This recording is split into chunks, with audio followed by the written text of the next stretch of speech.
The sharp smell of burning charcoal and bourbon-glazed ribs spread through the heavy July air of Atlanta's most exclusive neighborhood as the sprawling backyard behind the Caldwell Mansion, 2 acres, with perfectly manicured lawns, walkways paved with stone, imported from Italy, and a custom-built gazebo once featured in Southern Living, filled with 40 guests drifting between buffet tables and an Olympic-sized pool.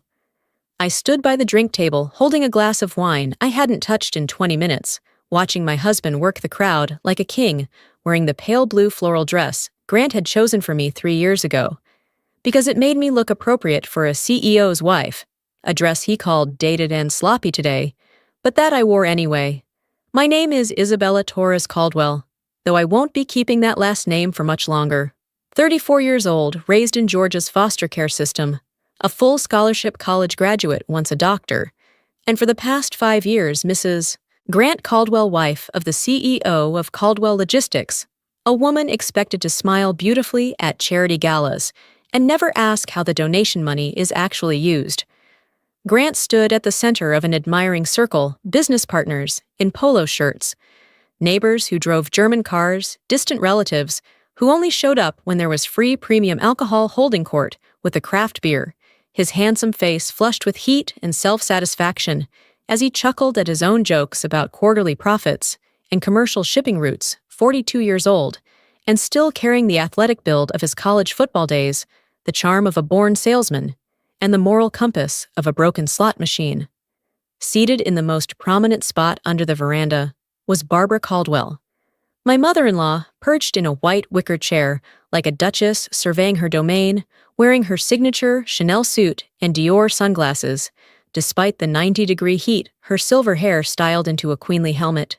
And behind those dark lenses, I could feel her contempt tracking my every movement, the same look she gave me the first time Grant brought me home 6 years ago, when she said not to me, but about me, as if I were a piece of furniture being appraised, an orphan. How generous of you, Grant, a judgment she never let go of, because my existence kept her son from marrying Lillian Harrington, the blue-blooded heiress of the Harrington textile dynasty she had chosen for him long before I inconveniently appeared with a scholarship degree and no inherited wealth whatsoever. Grant, at least in the beginning, had been different, calling me a rare gem, saying my intelligence and independence were what drew him in convincing me to give up my medical career shortly after we married, because a CEO like him needs a wife who can support him full-time, and I agreed because I loved him and believed we were building something bigger together, transitioning into running the familiar charitable foundation of the CEO's wives, a position with no salary, but a workload that consumed just as much time, energy, and political finesse as any boardroom, managing the household from staff schedules and expenses to maintenance, while turning every dinner into an opportunity for goodwill, organizing fundraisers, strategic BBQs, and receptions that looked casual, but were meticulously designed to connect Grant with the right people at the right time, learning to stand just behind him at events, smile on cue, step back at the right moment, and speak only when it benefited him, memorizing the names of partners' spouses and children, noting small details about their preferences and weaknesses, and whispering to Grant exactly where to begin each conversation, knowing his success didn't happen by accident, but was built on thousands of small decisions I was never credited for. Yet slowly, Grant began to treat those contributions as a given early praise, fading into silence and then into soft dismissals. You don't understand my pressure. You just stay at home. You're lucky I provide for you, forgetting that I was the one who helped him construct the flawless image of a successful family man. The image that made partners trust him enough to sign major deals until my quiet presence behind the scenes was treated like air, always there, until people forget that without it, everything collapses. Of course, the party was Barbara's idea. A summer gathering, she called it, insisting we host it despite the barely concealed hostility between Grant and me. I knew exactly what it was, a stage carefully constructed for a performance I had been waiting 3 months to see.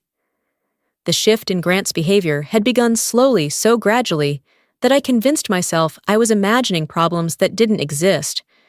He started staying at work later, coming home after midnight, with explanations about extended investor meetings or site visits that required his personal attention.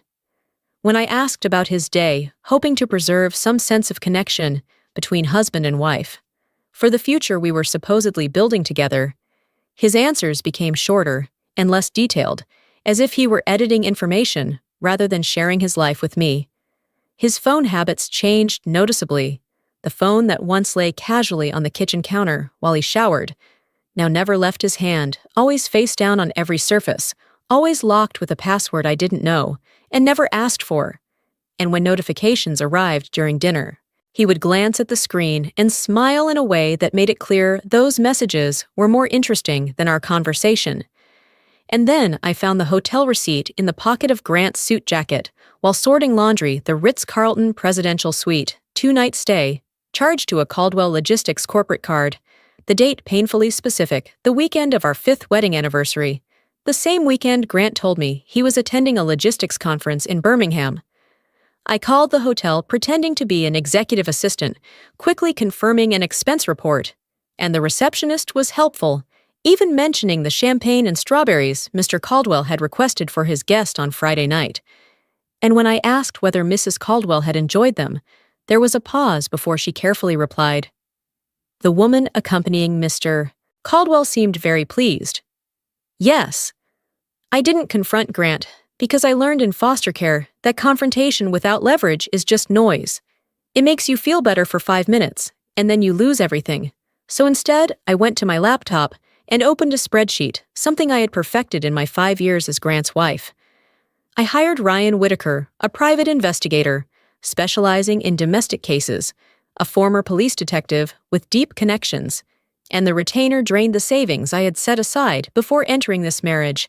But the photos he delivered 2 weeks later, Grant and Avery Langford dining at Canoe, strolling through Piedmont Park, entering her apartment building at 11 p.m. on a Tuesday, were worth every dollar. Still, an affair alone wasn't enough. Georgia is a no-fault divorce state, and the prenuptial agreement Barbara had insisted on would leave me with almost nothing, so I needed something bigger, something capable of collapsing the entire structure of the life Grant had so carefully built. So I hired Sterling & Associates, a forensic accounting firm. He had once been my patient. They owed me a favor. I had caught the early signs of a stroke and intervened before it became something far worse, and he had handed me his business card with a promise to always help when I called. I collected on that favor and asked them to examine Caldwell Logistics with the level of scrutiny usually reserved for Ponzi-style fraud cases. What they found went far beyond even my suspicions. Gambling debts, the mistress's penthouse, embezzlement of pension funds, forged signatures, tax fraud. It was a house of cards built on a foundation of lies, and Grant had gotten away with it because everyone assumed his wife was too stupid to read a balance sheet. I sat alone in the kitchen that night, a cold cup of coffee beside me, opened my laptop, and began searching for divorce attorneys who specialized in financial fraud within marriage. Legal websites kept appearing, reviews, success stories overlapping, until they started to blur before my eyes. I needed someone who wouldn't just end the marriage, but who could recover what had been systematically stolen and prevent Grant from controlling the entire divorce narrative. The name Victoria Ross kept appearing across legal forums and online reviews of complex divorces involving hidden assets. Her website was professional, without being flashy, filled with testimonials that read like victory reports from women who had once stood where I was. One review in particular made me stop. Victoria recovered money my ex-husband swore no longer existed and made him pay for trying to hide it. I called her office on Monday morning from my car parked in a supermarket lot, 3 blocks from work, so no one could overhear. The receptionist answered with an efficient professionalism that suggested she regularly took calls from desperate women. I need a consultation regarding divorce involving financial fraud. I said, my voice calm, even though the words felt so foreign. How soon can you come in? She asked without hesitation. As soon as possible. Tomorrow afternoon at 2.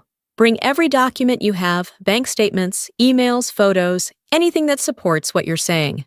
On Tuesday afternoon, I walked into a steel and glass tower in downtown Atlanta, a building that radiated the expense of legal expertise from its marble lobby to the elevator control panels. Victoria's office occupied the 14th floor.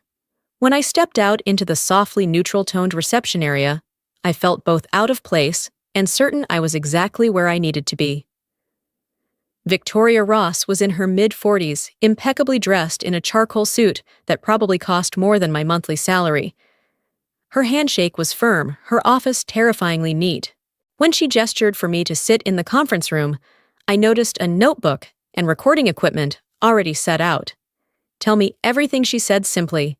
I showed her screenshots on my phone, explained each calendar entry, email, and financial document that demonstrated the systematic movement of money. By the time I finished, 40 minutes had passed, and Victoria had filled several pages with handwriting, as precise as typed text. "Your husband," she said, looking up from her notebook, with an expression that was equal parts sympathetic and predatory, "is both dishonest and careless. That combination will be his downfall." She asked another 30 minutes of questions, drilling into our financial details, the timeline of changes, every suspicious behavior I had ever noticed, then leaned back in her chair and outlined the next steps. Over the following 2 weeks, Victoria assembled a team that operated with military precision. A forensic accountant named Thomas began tracing every one of Grant's financial transactions, peeling back layers of hidden accounts. A private investigator started following Grant and Avery Langford across the city. A paralegal organized everything into thick files every time I came into the office. They worked at a pace that both impressed and frightened me. Thomas uncovered gambling debts far more extensive than what Sterling had found, complete with receipts from underground casinos.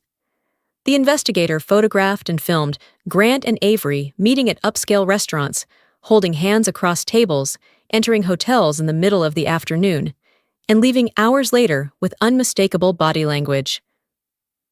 The next 3 months were a relentless accumulation of evidence. Clear photos of the affair with dates and timestamps. Bank statements showing transfers from corporate accounts to Avery's personal accounts.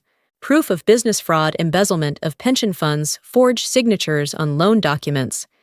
Everything categorized with no gaps Grant could plausibly deny. The hardest part wasn't the meetings with lawyers or reviewing the mounting evidence of my husband's betrayal. It was going home every night and pretending I knew nothing. Maintaining the appearance of an oblivious wife while living with the man who was systematically destroying everything we had built. For 3 months, I played the perfect wife, completely unaware, while my husband continued cheating on me. I smiled at dinner parties. I nodded when Grant complained about my shortcomings. I let him believe his script was working, that I would break and accept whatever scraps he chose to leave me. Every morning, I made coffee and asked about Grant's day with what sounded like genuine interest. Every evening, I cooked dinners he barely touched while scrolling on his phone, almost certainly texting Avery about a future without me. Meanwhile, Victoria and her team were building a case strong enough to make the IRS salivate and federal prosecutors scramble to press charges. "Everyone, may I have your attention?" Grant's voice cut through the lively chatter and the classic rock playing from the outdoor speakers. He tapped a spoon against a beer bottle, the metallic clink silencing the crowd as effectively as a conditioned reflex. Someone turned off the music. Grant stepped onto the wooden platform of the gazebo, his loafers clicking against the cedar planks. He scanned the gathered faces with the satisfied smile of a man about to deliver the punchline to a joke only he knew. Then his gaze landed on me, cold, calculating, triumphant. "Today, I want to share some important news with all of you," Grant announced, his voice carrying across the garden with the polish of someone accustomed to boardroom presentations. "Everyone here knows that I value excellence in every aspect of my life, my business, my investments, my reputation in this community." I tightened my grip around my wine glass. My heartbeat was steady, calm. I had imagined this moment hundreds of times. "Unfortunately," Grant continued, pausing for effect, "my personal life has recently failed to meet those standards. So I am here to announce that Isabella and I will be getting a divorce." A collective gasp rippled through the crowd. 40 faces turned toward me at once, a carefully staged moment of social theater. Whispers spread like wildfire. Grant raised a hand magnanimously as if granting permission for the shock. Come on, don't act so surprised. I did everything I could to make this marriage work. God knows I tried. But Isabella— He pointed straight at me, his finger like a prosecutor's accusation. She was a burden from the very beginning. She lacks the refinement to support my career at the level I've reached. She's dull, unambitious, and frankly, she embarrasses me every time we attend an important event. I stood perfectly still. No tears, no trembling, no bowed head of shame. I learned long ago, in the third foster home, where the family's biological daughter delighted in watching others be humiliated in public, that the only way to win these games is to refuse to play the role assigned to you. Finally! Barbara sprang to her feet, her body in its Chanel dress nearly vibrating with glee. She began to clap, slowly and deliberately at first, then faster and more enthusiastically.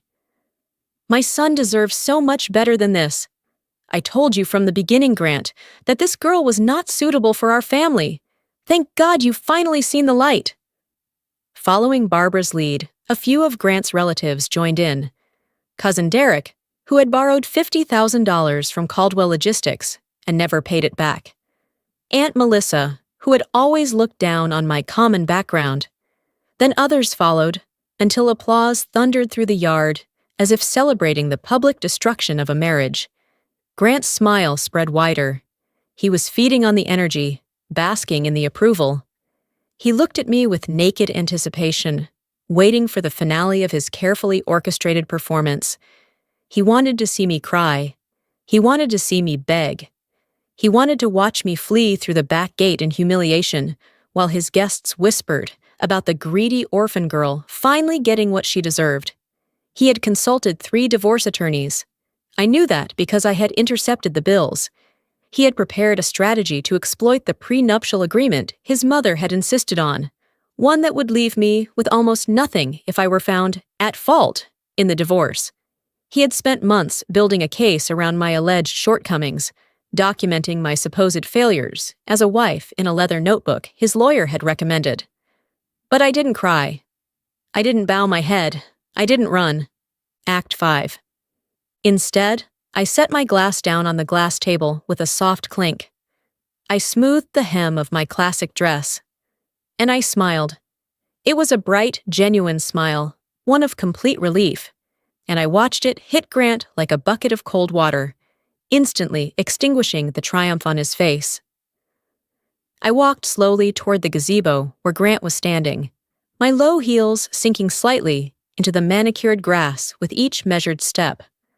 Every eye followed my movement. The silence grew so complete, I could hear cicadas buzzing in the oak trees and the distant hum of traffic on Peachtree Street. "You're absolutely right, Grant," I said, my voice clear and steady, carrying to every corner of the backyard. "I completely agree.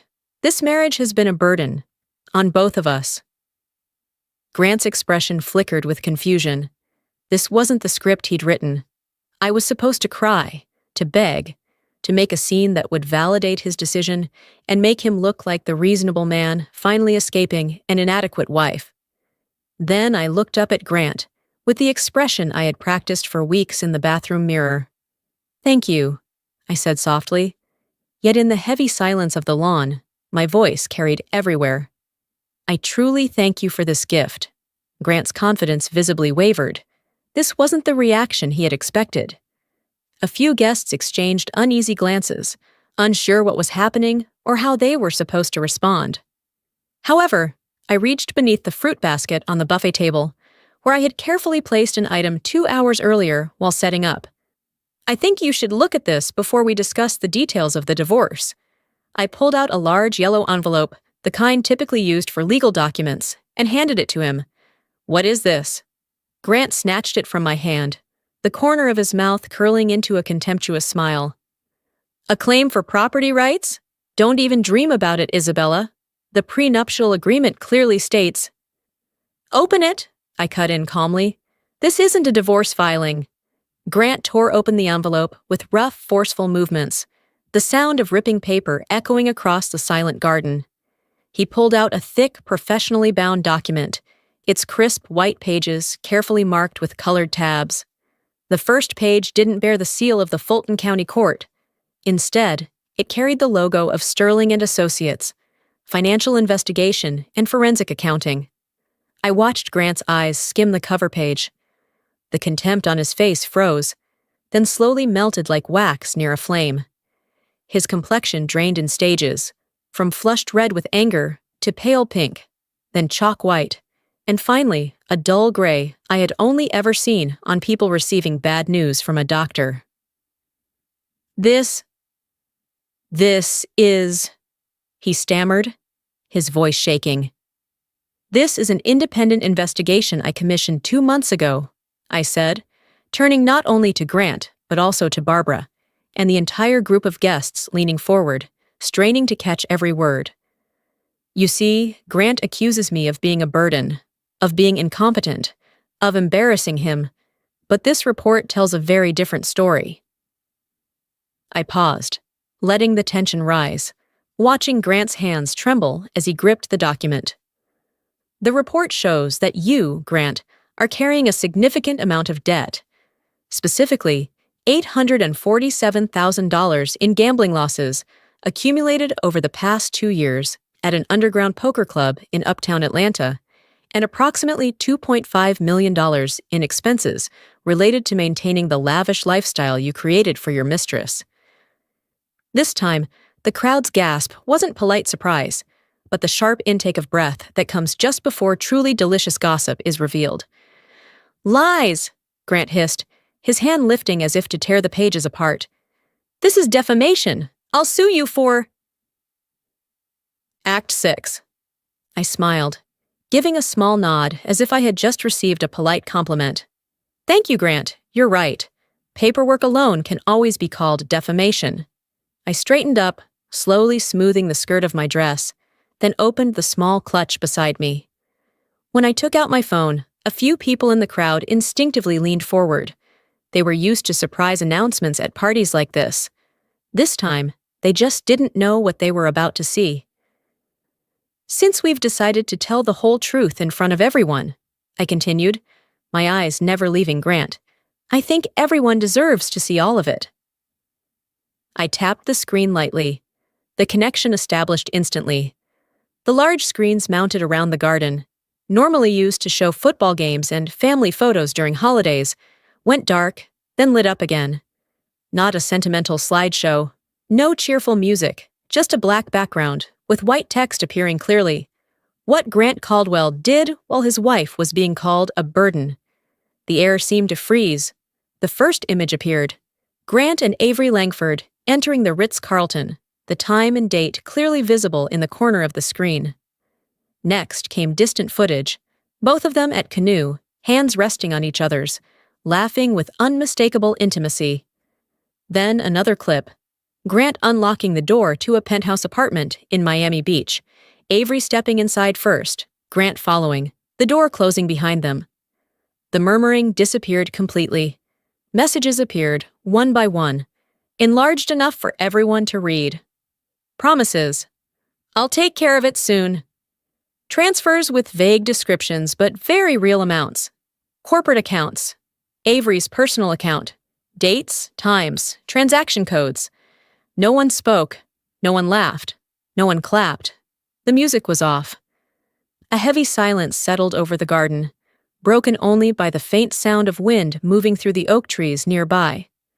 Grant stood frozen, still clutching the Sterling report that now looked absurdly useless. His face was ashen, sweat beading on his forehead, even as the afternoon sun softened. Go ahead and tear that copy up if you want, I said casually. I have 17 more at my attorney's office, plus digital copies stored across 3 separate private cloud services. But before you destroy evidence, you might want to look at page 15. I waited as Grant, his hands shaking violently, flipped through the pages with growing desperation. Page 15 contains a detailed transaction history, I continued, my voice carrying the professional tone I once used when presenting audit findings to corporate boards. Transfers from Caldwell Logistics operating account to the personal account of Avery Langford. Your executive assistant, The woman you hired 8 months ago, despite her having no logistics experience and an unverifiable resume. Because, as we discovered, most of it was fabricated. I turned to look directly at Barbara, her face pale as spoiled milk. Mrs. Caldwell, did you know that the $2.5 million grant withdrew from the company's employee pension fund, the fund you co-manage as chair of the board, was used to purchase a penthouse apartment in Miami Beach? The deed is in Avery's name, but the payments came from Caldwell Logistics. That's on page 18 if you'd like to verify it. Barbara's crystal wine glass slipped from her hand and shattered on the Italian tile surrounding the pool. Red wine spread like blood across the white stone. $2.5 million? Barbara whispered, her voice breaking. She looked at her son as if watching their house burn to the ground. Grant, tell me this isn't true. Tell me this woman is lying. Mom, don't listen to her! Grant's voice shot upward, panic stripping away the polished exterior of a CEO and revealing the desperation beneath. She's making it up. She hired a fake firm to create false evidence because she's angry I'm leaving her. There's more, I said calmly, savoring the moment more than I probably should have. Look closely, Grant. You'll find copies of the amended tax returns you filed with the IRS. Returns that underreported company revenue for the past 3 years. You did that to conceal the pension fund shortfall you created when you began siphoning money from it. I let that sink in before delivering the final blow.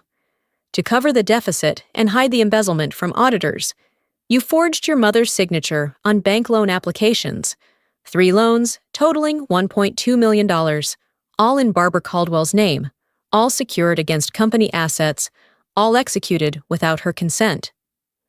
I looked at Barbara, then back at Grant. Legally speaking, I said gently but clearly, you have inadvertently made your mother an accomplice to embezzlement, pension, fraud, federal tax evasion, and bank fraud.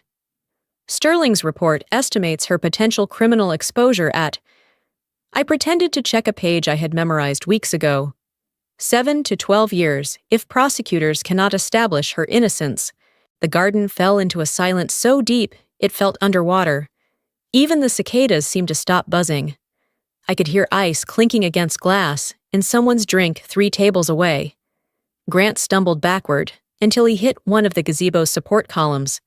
He looked at his mother, her face twisting as raw terror finally surfaced. He looked at me. He stared at the document in his hands as if it were a living snake. He had been far too confident in my supposed ignorance. He truly believed I was exactly what Barbara had always said I was, an innocent, lucky orphan girl who knew nothing about money beyond spending it on groceries. He had forgotten, or perhaps never truly known, that before I met him at that charity gala 6 years ago, I was a skilled doctor with deep connections across Atlanta. I had also listened to wealthy, devastated women talk about discovering their husbands' affairs, about how they turned the tables and taught those men unforgettable lessons. I quit my job when we married because Grant said he needed my support behind the scenes. I was young and naive then, and I mistook control for love. Isabella, Grant's voice came out hoarse. Why did you do this? Why did you investigate me? Because you wanted a divorce, I said simply. I was just helping you understand exactly which assets we would need to divide. Though I should add that your current assets mostly consist of debt, pending criminal charges, and legal fees in the millions of dollars. That prenuptial agreement you're relying on? It becomes void if either party is convicted of a felony. Your mother's attorney was very thorough with those clauses. That was when we all heard the unmistakable wail of sirens, multiple vehicles racing down the private drive. Grant's eyes went wide. The report slipped from his hands, pages exploding across the ground like oversized scraps of paper, lifting and tumbling in the wind of the storm that had been building all afternoon. 3 Atlanta Police Department cruisers and a black unmarked sedan with federal plates screeched to a halt on the circular drive visible through the garden gate. Doors slammed. 6 officers stepped out, 3 in Atlanta PD uniforms and 3 in dark suits with crisp ties, unmistakably federal agents. They didn't need to search or ask for directions.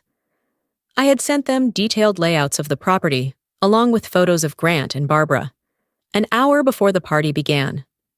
They walked straight toward Grant with the purposeful stride of people executing an arrest they were confident would hold up in court. Grant Caldwell? The FBI agent leading them, a woman in her 40s with silver hair and a face that had seen every lie people could invent, held up her badge. I'm Special Agent Reeves, FBI Financial Crimes. Grant didn't respond, all resistance draining from him as he stared at the handcuffs on her belt. The metallic click of cuffs closing around Grant's wrists was jarring, cold, final, irreversible. Grant was led across the manicured lawn in front of 40 guests, the very people who had applauded his announcement 10 minutes earlier. Now they watched him with that familiar human expression, a mix of horror and relief that someone else's disaster was not their own. "Mom, call David, call the lawyer." Grant's voice broke as he was guided toward the patrol cars, every trace of a CEO's composure gone. "Mom, please, help me. Call a lawyer right now." Barbara stood frozen, like a marble statue of a woman in a Chanel suit. She stared at the pages scattered across the ground, at the numbers, documents, and bank statements detailing how her beloved son had stolen her money, forged her signature, and exposed her to legal liability for crimes she hadn't even known existed. She hadn't just lost a son in handcuffs. She was also watching the empire her late husband had built collapse before her eyes. The company would be seized, assets frozen, reputations destroyed. The social standing she had carefully cultivated over 4 decades would vanish overnight. And the only person she could blame, the only person she could pour her rage and fear into, was me. Barbara lunged toward me with surprising speed for a woman in heels and pearls. Her face was twisted with fury and desperation, mascara beginning to run despite her claims that it was waterproof. "You!" she screamed, her finger stabbing toward my face like a weapon. "You called the police. You planned this. You destroyed this family." "I reported crimes," I corrected gently. "There's a difference." "You are not my daughter-in-law." Her voice rose to a pitch I had never heard before. Raw, unrestrained, stripped of every trace of upper-class decorum. "You were never my daughter-in-law. You're a traitor. Arrest her. She's the informant. She's—" I looked at this woman who had spent 5 years making sure I knew I wasn't good enough, refined enough, born into the right family. She wasn't angry that her son had committed crimes. She was angry that I had exposed them. That was the core truth of the Caldwell family. Better a beautiful lie than an ugly truth. "You're absolutely right," I said, my voice cold and clear. "I am not your daughter-in-law. The moment Grant announced our divorce in front of these witnesses, I became legally separated." Agent Reeves turned and regarded Barbara with professional assessment. "Mrs. Caldwell," she said, her tone neutral but firm, "we need you to come to the field office. We need to determine whether the signatures on these loan documents were forged or whether you were a willing participant. Until we can establish that you are a victim of identity theft, you are a person of interest in this fraud investigation." Barbara's legs seemed to give out beneath her. She nearly collapsed to the ground, her Chanel suit crumpling, her Dior sunglasses slipping off, to reveal eyes emptied completely by shock. "No," she whispered. "No, no, no. This can't be happening. This is my home. This is my family." But it was happening. 2 officers helped Barbara to her feet and escorted her toward the second patrol car with the same professional courtesy they reserve for people who might be victims or might be accomplices. The barbecue dissolved like sugar in rain. Guests scattered toward their cars, avoiding eye contact with me, desperate to leave before they became witnesses who might later be subpoenaed. Perfectly grilled ribs sat abandoned on plates. The craft beer Grant had spent $200 on grew warm in the sun. 15 minutes later, I stood alone in the vast yard. The smell of charcoal and bourbon sauce had faded, replaced by the sharp ozone scent of an approaching storm and something else. The smell of endings, of collapsing structures, of carefully maintained illusions finally breaking apart. I lifted my wine glass and drained it. I took out my phone and called Victoria, the attorney I had hired 3 months earlier. Victoria, it's Isabella. Yes, it's done. Both Grant and Barbara have been arrested. You can begin the emergency asset division before the assets are frozen. Under Georgia law, I'm entitled to 50% of the marital assets accumulated during the marriage before criminal forfeiture proceedings begin. The house is titled in both our names, so we need to move quickly. I paused, listening to Victoria's concise, efficient response. Yes, I have all the documentation. File first thing Monday morning. I ended the call and allowed myself a moment of pure, unfiltered satisfaction. Grant used to call me a burden, but what he never understood was that the real burden was the mountain of secrets and lies he carried. And when that burden was finally lifted, when all those carefully hidden crimes were exposed, they didn't simply disappear. They crushed the man who had been struggling beneath their weight. I walked through the garden gate, leaving the Caldwell estate without looking back.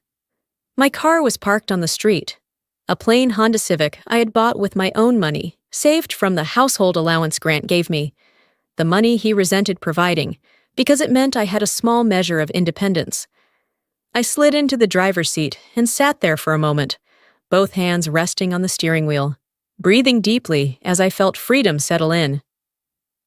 6 months later, I returned to the hospital on a quiet Monday morning. The familiar smell of disinfectant, the cold white glow of fluorescent lights, the sound of gurney wheels rolling down the hall, things I once thought I had left behind forever. A young nurse glanced at my name badge and looked up with a smile. "Welcome back, Dr. Torres." I stood there a few seconds longer than necessary, just to hear those 2 words again, not out of nostalgia, but because they still fit me. The money from selling the mansion, the house that had once been used as a backdrop for someone else's ambition, I transferred into a new account. I didn't buy a new car. I didn't move to a luxury neighborhood. I rented a modest office with good light and windows facing an ordinary street. On the door, a small sign read, "Torres Forensic Accounting, no slogan. The fund operated quietly. No launch party, no press." The people who came to me usually carried a hotel receipt, a mismatched statement, a feeling they knew too well, that something was wrong, but they'd been told they were too sensitive. I didn't comfort them with words. I offered them a chair, a glass of water, and a single sentence. "Start from the beginning. We'll let the data speak." My phone buzzed with a news alert. I glanced at the screen. Caldwell Logistics CEO sentenced to 7 years in federal prison for embezzlement and fraud. The defendant's mother avoids charges after cooperating with investigators. I'd read the article. Grant had refused a plea deal, convinced his expensive legal team could get him acquitted. He was wrong. Barbara had provided evidence against him in exchange for immunity, cornering her own son to save herself. The company had been sold to a competitor. The Caldwell name, once prestigious, was now synonymous with scandal. There was a knock on my office door. My first client of the day, a woman who had found a hotel receipt in her husband's car, a CEO who believed his wife knew nothing about money because she had spent 15 years raising their children. "Come in," I called, setting my phone down. The woman stepped in hesitantly, clutching her expensive purse like a shield, her eyes red from crying. I smiled at her. Not the smile I gave Grant at the barbecue. This one was different.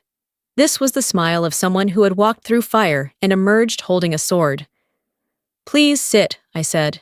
"Tell me everything. Don't leave out a single detail, no matter how small. We'll find the truth together."